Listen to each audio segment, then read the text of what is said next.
Thank you. I now recognize Mr. Perry from Pennsylvania for 5 minutes of questions.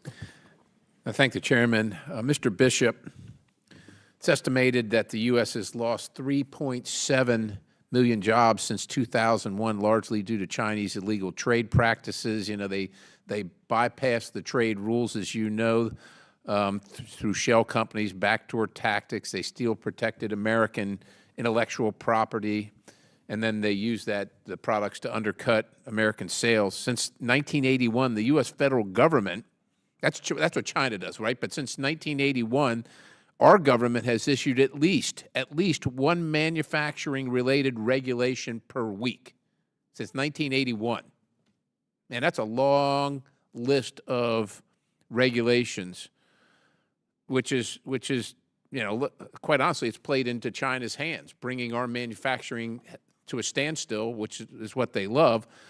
Do you have any recommendations for where to start with onshore manufacturing deregulate? Like, where do we start? What's the highest priority? And then give us like a roadmap, if you have one, about how to deal with that.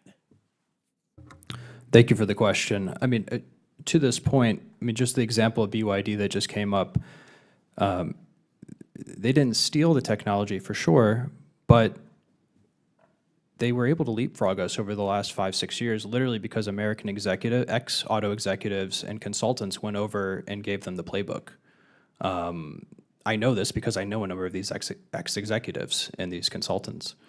And one of the reasons that they're able to take ideas and then turn them into a reality a lot faster is on the regulatory front. To your point, I think one of the things that we should be aiming the highest at, and is certainly on everyone's mind right now, is NEPA regulation. And again, as I said, the town that I'm from had a lot of rivers catching on fire in the 1970s. I'm for sure no fan of that, but I think we are so far away from where the pendulum has swung from those days to where now we have law firms making hundreds of millions of dollars a year just doing NEPA compliance regulation.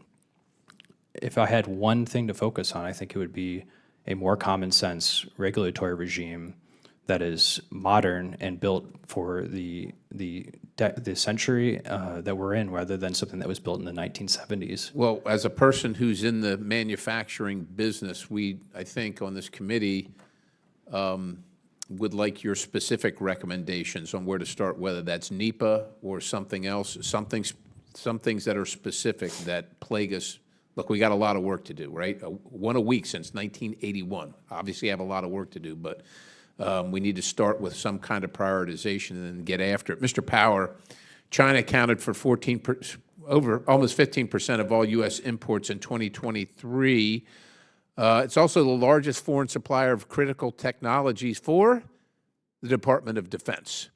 Greg Hayes, the CEO of Raytheon, stated that it would be impossible for him to decouple from China due to the company's reliance on thousands of Chinese suppliers. Meanwhile, the Communist Party of China considers the United States of America and its businesses not strategic adversaries, not strategic competitors, but the enemy.